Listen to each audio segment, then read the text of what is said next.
Winter से पहले लगातार कोशिश होती है कि किसी तरह का इन्फिल्ट्रेशन किया जाए।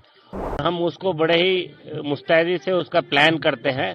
किसी भी तरह का कोई अटेम्प्ट अभी आगे आने वाले दिनों में होता बर्फ गिरने से पहले, तो हम उसको थ्वार्ट कर सकें। भाई साहब, क्योंकि आज के प्रोग्राम की बात करेंगे, जिंदगी चलती रहती है, लेकिन जो फौज की नौकरी होती है हमेशा स्ट्रेसफुल होती है। तो इस तरह के प्रोग्राम करने का मकसद क्या होता है, किस तरह का एक साइकोलॉजिकल इम्पैक्ट पड़ता है एक जवान पर, क्योंकि वो भी एक इंसान ही होता है, उसको भी कुछ किसी तरह की राहत जरूरत है। जी, 1 दिसंबर हमारे लिए, बीएसएफ के लिए एक बहुत ही महत्वपूर्ण दिवस है।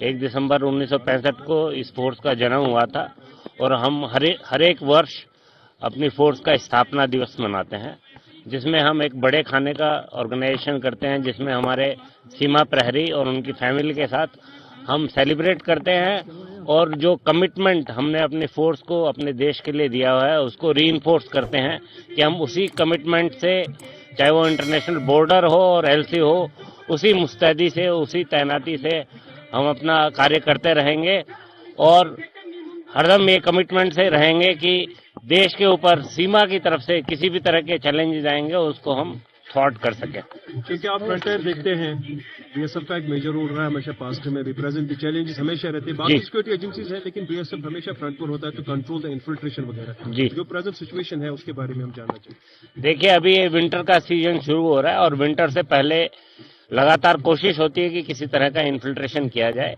और हम उसको बड़े ही मुस्तैदी से उसका प्लान करते हैं। आर्मी के साथ बैठ के हम उसका अपना ऑपरेशन प्लान करते हैं और किस तरह से वल्नरेबल गैप्स हैं और किस तरह से हम उनको डोमिनेट करते हैं, उसका एक डिटेल्ड प्लान करके हम उसको डोमिनेट करते हैं। तो उसी तरह से हम डोमिनेट कर रहे हैं और हमारी कोशिश है कि किसी भी तरह का कोई अटेम्प्ट अभी आगे आने वाले दिनों में होता बर्फ गिरने से पहले, तो हम उसको थ्वार्ट कर सकें। क्या तो सब, क्योंकि बीएसएफ का हमेशा जो ग्रिड, इसमें कोई कमी कभी नहीं आई, हमेशा अलर्ट रहते हैं। क्या एक साइड से गवर्नमेंट या बाकी सिक्योरिटीज कहते हैं कि कश्मीर में मिलिटेंसी ओवर हो गई, किस हद तक ओवर हो गई, या अभी भी कुछ इनपुट्स हैं अक्रॉस द बॉर्डर, अभी भी यहाँ वहाँ कैंप्स चल रहे हैं ताकि यहाँ उनको पुशअप किया जाए? जी, जो डिफरेंट इंटेलिजेंस एजेंसी से हमारे पास इनपुट आते हैं और उनके एनालिसिस हम करते हैं, उससे ये विदित है कि अभी भी लॉन्चिंग पैड पे लोग बैठे हुए हैं और उनकी ये कोशिश होती है कि वो इन्फिल्ट्रेट करके यहाँ पे पीसफुल एटमॉस्फेयर को खराब करने की कोशिश करें।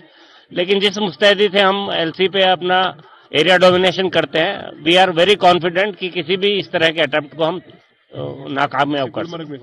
हाजी साहब, हमने देखा कि जो मिलिटेंट्स की जो स्ट्रेटजी है वो थोड़ी चेंज हुई है। फॉरेनर्स का रोल ज्यादा देखने को मिल रहा है, लोकल्स की रिक्रूटमेंट कम हुई है, जो एक सफलता है सुरक्षा बलों के लिए। लेकिन जो फॉरेनर्स है उनका अटैक्स हमने देखे होते हुए, तो उनको काउंटर करने के लिए कुछ प्लानिंग्स हुई है या फिर उनकी तादाद जो है उसको कम करने के लिए कुछ प्लानिंग्स? या टेररिस्ट के तरफ से भी अब उनकी अपनी कोशिश होती है कि वो अपने कैसे सिक्योरिटी प्रोटोकॉल को स्ट्रांग कर सकें। वो बहुत मिनिमम कम्युनिकेशन करते हैं, जिससे कि जो इंटेलिजेंस जिस तरह का आना होता है वो कई बार उसमें गैप्स आ जाते हैं।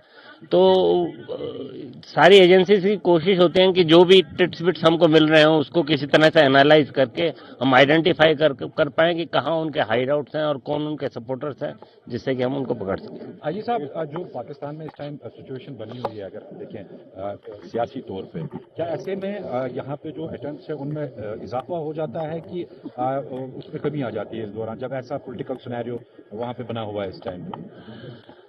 देखिए,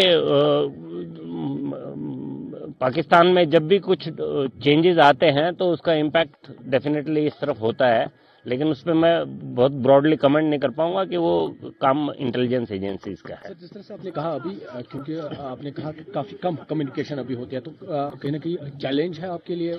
ये एक बड़ा चैलेंज है और वो उसको काउंटर करने के लिए हमारी भी नई स्ट्रेटेजी आ रही हैं। सभी security agencies, intelligence agencies brain storming करके जो नए चैलेंजेस आ रहे हैं उनको हम कैसे काउंटर कर सकते हैं, उसकी कोशिश जारी है। को भी फंडिंग करते हैं कि ऐसी कोई डिवाइस, ऐसी कोई मशीन व्यक्तियों द्वारा छुपाए गए मादक पदार्थों को बोलकर या बैठकर इंडिकेशन देते हैं। 50वीं वाइनिंग स्वान मिनी के साथ स्वान नमूना पेश है ताजुब सोनू द्वारा। Welches Spiel?